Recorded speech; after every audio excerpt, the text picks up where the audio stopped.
Unidos por um objetivo, juntos pelo cooperativismo. Sistema OCB Espírito Santo. Invista no Sicoob. Saiba mais em cicobi.com.br/para todos. Tem capixaba investindo no cultivo de uva lá no sul do país. A verdade é que eu sou um apaixonado pelo vinho, né? Há aproximadamente 30 anos estudando vinho, degustando vinho, né? Participando de eventos a nível estadual, a nível nacional e internacional no mundo do vinho. E a Vera Caser volta com dicas de comunicação para as cooperativas. Olá, você! Qual a relação entre comunicação e retenção de clientes e de cooperados? Tem ainda o bom humor do agronegócio na internet. Alice mora em Getúlio Vargas, no norte do Rio Grande do Sul. E os vídeos dela estão chamando a atenção dos internautas. Um deles já foi visto quase 12 milhões de vezes.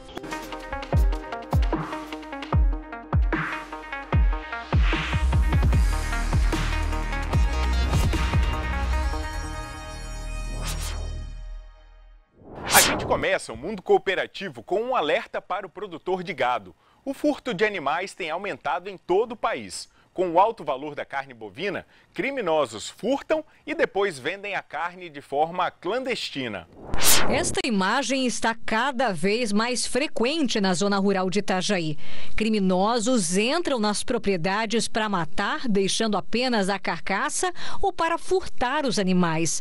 O objetivo é ficar com a carne para vender a açougues e pequenos mercados de forma clandestina. A situação está prejudicando criadores da zona rural de Itajaí, como no Arraial dos Cunha, especialmente os criadores de gado, que tratam os animais e depois vendem para os frigoríficos. Os furtos foram inclusive registrados por câmeras de monitoramento. Agora os empresários estão sentindo os rebanhos diminuírem misteriosamente e, apesar de denunciarem a polícia, preferem não aparecer com medo de ameaças. Tem toda uma preparação, todo um cuidado com animais que se sente, de certa forma, invadido, né? Nós tentamos sempre fazer o rastreamento através de brincos. Hoje nós estamos incentivando os nossos vizinhos também a marcarem o gado. Todo o cuidado que a gente tem, tenta vender com nota fiscal, toda a parte de medicamento, de alimentação, o animal de qualidade, precoce, e aí tem um custo, né? São quadrilhas, são pessoas especializadas, porque muito dos furtos é em situação bem difícil de acontecer, assim, à noite, com o uso de cavalos que eles acabam roubando na própria vizinhança, né? Às vezes esse cavalo até eles acabam soltando. E não para por aí.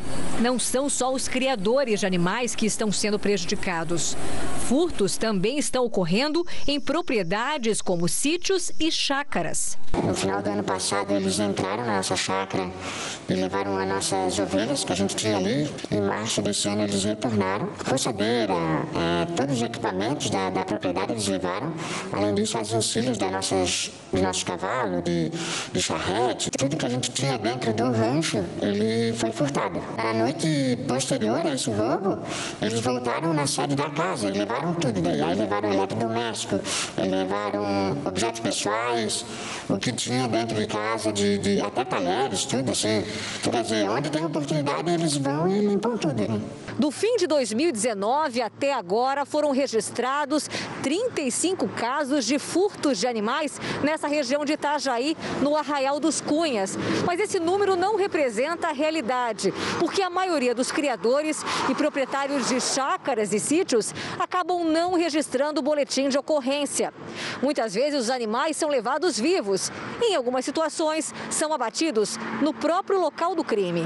Os furtos estão sendo registrados na base da Guarda Armada, que fica no Arraial dos Cunha, e levados ao conhecimento do Centro Administrativo da Secretaria de Agricultura e Expansão Urbana da Prefeitura de Itajaí. No mês passado, uma operação de fiscalização foi realizada em açougues do interior do município. As ações foram nos bairros Espinheiros e São Roque. 3 estabelecimentos foram vistoriados e em um deles foi encontrada carne sem os selos de procedência. O local foi interditado e o responsável recebeu um auto de infração. Deve responder a um processo administrativo, que pode render multa. Como a carne vermelha está mais cara, consumidores devem desconfiar quando encontrarem por um valor muito abaixo do mercado. A maioria acontece sempre na parte da noite. Tem levado de carro os animais, tem matado o próprio animal no pasto, né, de quem tem sofrido com isso, escarneado a carne lá, e levado só o que interessa, o resto da carcaça do animal fica lá. Outros é levado pelo rio, né, pela uma bateira, eles atravessam, enfim, eles têm meios, eles são muito bem organizados nessa situação. Quem aí gosta de boas dicas? Eu adoro saber novidades, então vamos chamar a Vera Cazé, vem aí a coluna Comunicação Cooperativa. Oi, Vera! Oi, Bruno! Olá, você! Qual a relação entre comunicação e retenção de clientes e de cooperados? Plena, absoluta, indivisível. A assertividade da comunicação é um ponto crucial para a sua cooperativa conseguir reter os cooperados e clientes. O que isso significa? Clareza, facilidade para a compreensão, para o entendimento rápido, apresentação de solução ágil e eficaz. Parece básico, mas muita gente não está fazendo isso. Pelo menos não está fazendo da forma correta. Atender bem não é só ficar esperando o cliente nos procurar e despachá-lo para a etapa seguinte para resolver o que ele nos traz. O ideal mesmo é termos a capacidade de entender tão bem a jornada do nosso cooperado a ponto de podermos nos antecipar ao problema dele. Para aumentar a retenção dos associados, a gente precisa se comunicar muito bem. A cooperativa deve treinar o time para assegurar que toda a comunicação seja muito assertiva. Pense comigo, será que a gente está respondendo efetivamente os cooperados? Reflita do ponto de vista dele, do associado, do cliente.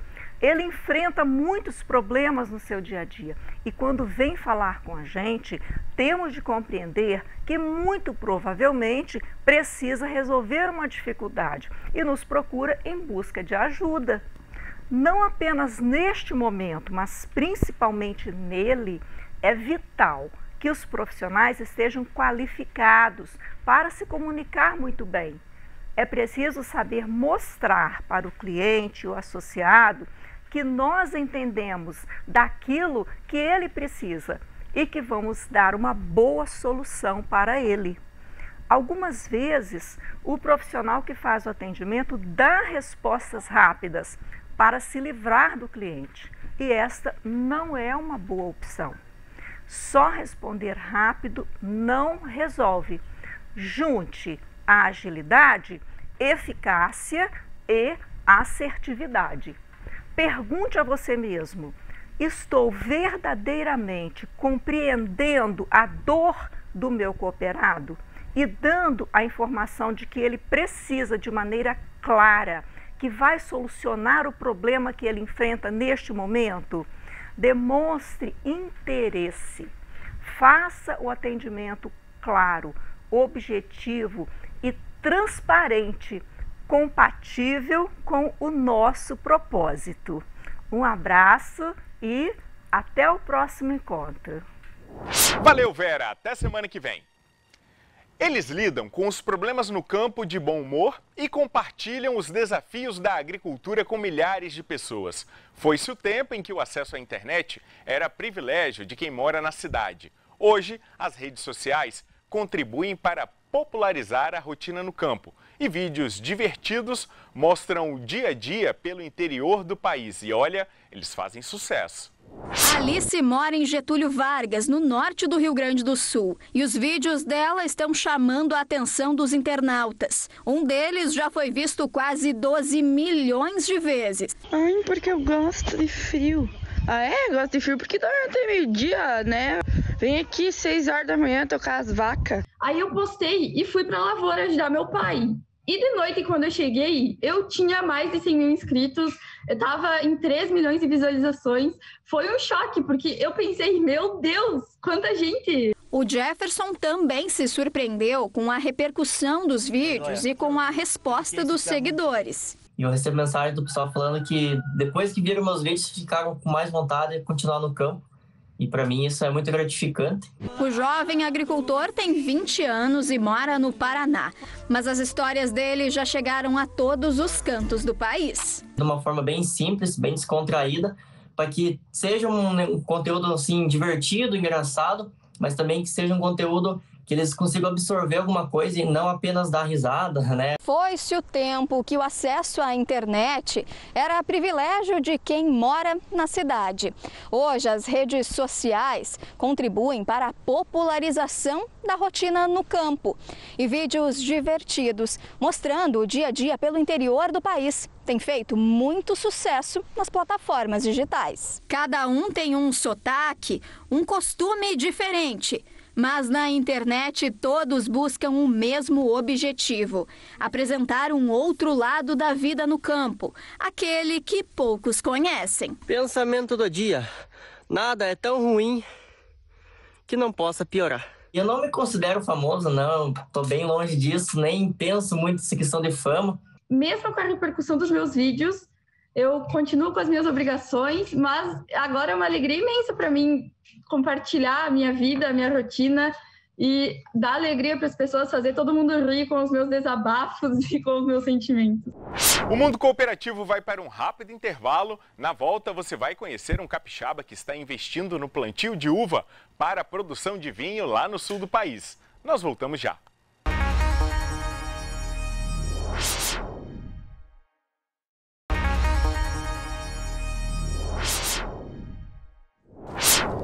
Já imaginou ser dono de uma vinícola a 1.800 quilômetros de distância da cidade em que você mora? Foi o que fez um capixaba e ele está aqui no estúdio para poder bater um papo com a gente. Eu apresento para vocês Paulo Gáudio, ele que é chefe de cozinha, sommelier e também um verdadeiro empreendedor, porque isso não é para qualquer um. Paulo, bem-vindo ao programa. Obrigado. É um prazer estar aqui nesse momento hoje, falando da realização de um sonho. Conta pra gente, como é que surgiu essa ideia de ser dono de uma vinícola lá no sul do país? Então, a verdade é que eu sou um apaixonado pelo vinho, né? Há aproximadamente 30 anos estudando vinho, degustando vinho, né? Participando de eventos a nível estadual, a nível nacional e internacional no mundo do vinho, confrarias, né? A nossa confraria é a mais antiga do estado do Espírito Santo. E nesse trajeto todo na história do mundo do vinho, também, obviamente, em restaurantes, eu tive restaurante aí por quase 20 anos, ainda tenho um restaurante dentro da escola, né? E essa trajetória, né, sempre envolvendo o vinho, a gastronomia, a enogastronomia, daí a harmonização de pratos e vinhos, né? Trabalhei ainda como professor de gastronomia, dando aula, né, de cozinha e de enologia e enogastronomia, harmonizando pratos e vinhos, e as viagens, né, muitas viagens pelo mundo afora, né, Califórnia, França, Espanha, Portugal, Austrália, Chile, Argentina, né, ou seja, os países do mundo do vinho e da gastronomia, e pintou aquele vontadezinha, aquele sonhozinho gostoso, aquela ideia de, quiçá, um dia produzir o próprio vinho.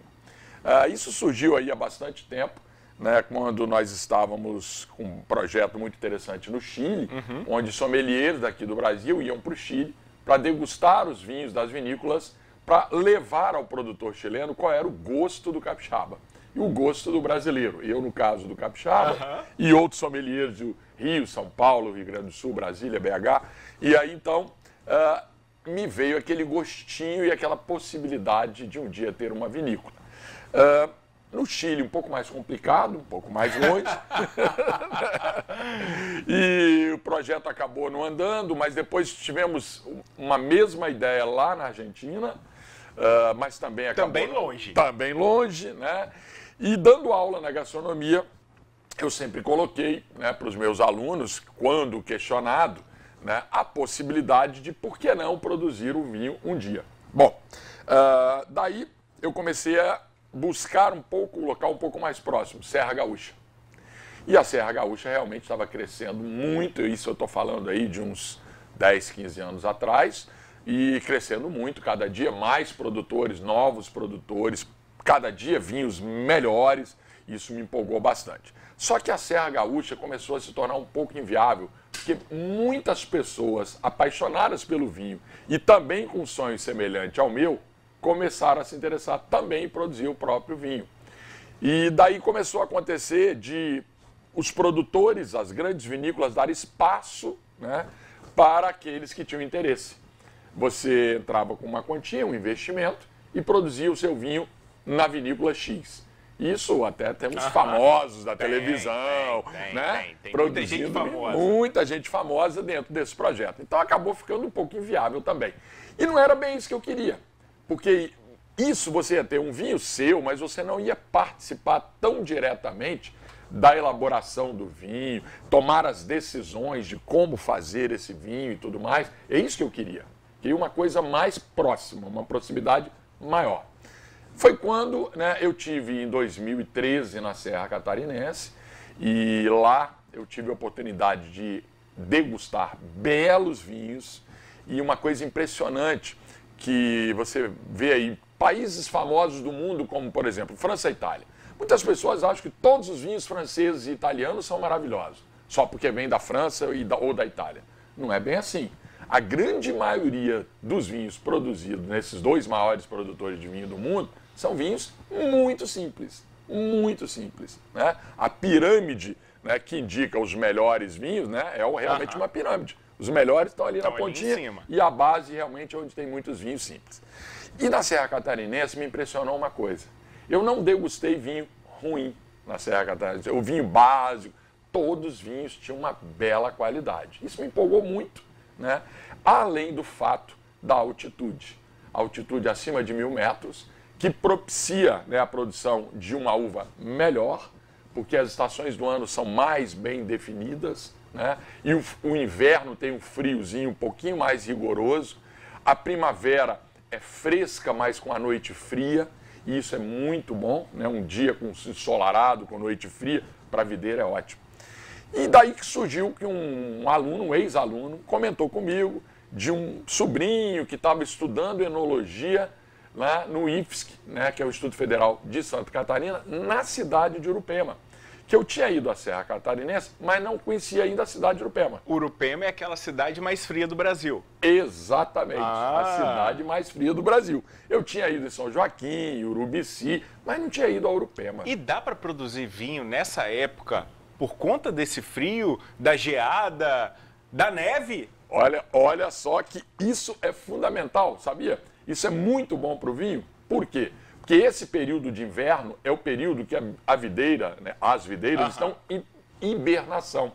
E essa hibernação é a hora que o frio vai até ajudar, porque as raízes da videira, elas vão buscar água e nutrientes no fundo do solo. Cada vez mais profundo. Cada vez mais profundo.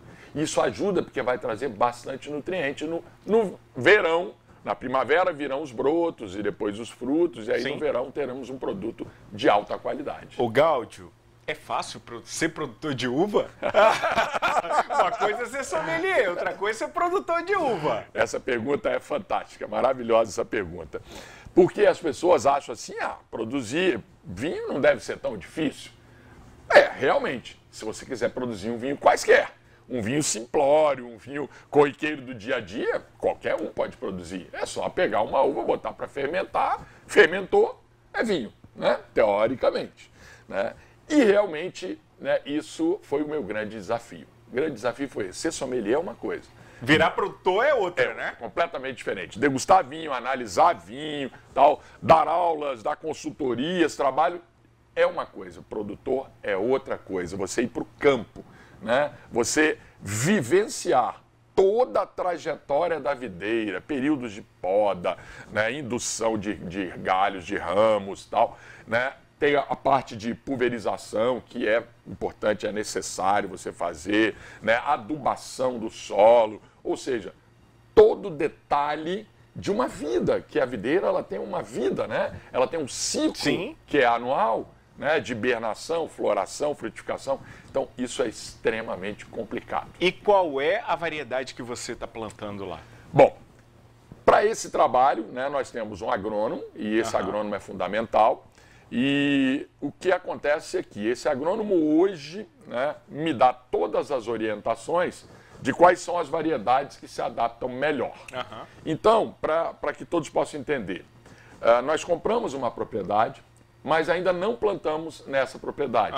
Por quê? Porque o agrônomo está analisando, né, dentro dessa propriedade, fazendo uma análise de solo, já fez uma, vai fazer uma outra agora, e nós vamos decidir quais são as variedades que nós vamos plantar no nosso terreno. Se fosse do seu gosto, qual seria? Então, nós arrendamos, nesse meio tempo, nós arrendamos um vinhedo já plantado. Um vinhedo que foi plantado lá atrás, né, 15 anos atrás, né, começou o trabalho tal, desse vinhedo para o plantio, né, e hoje já tem aí videiras, né, que produzem há bastante tempo.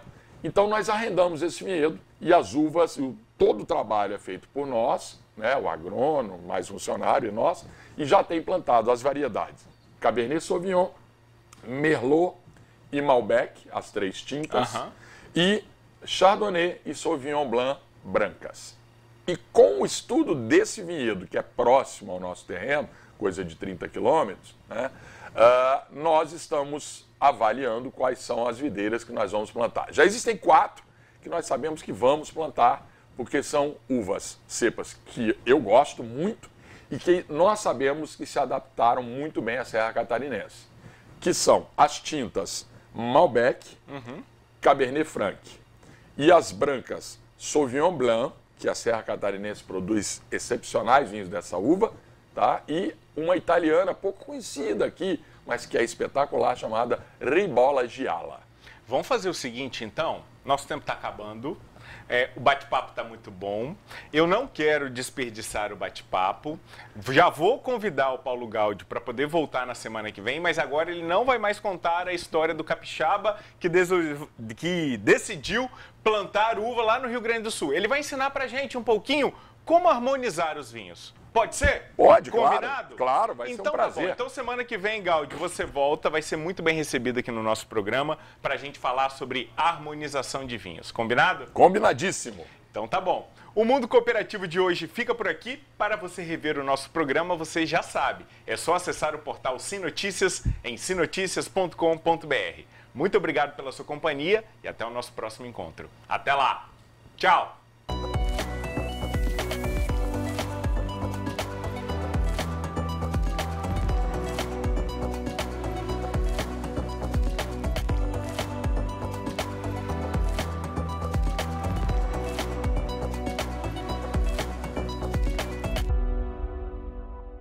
Invista no Sicoob. Saiba mais em sicoob.com.br/para todos.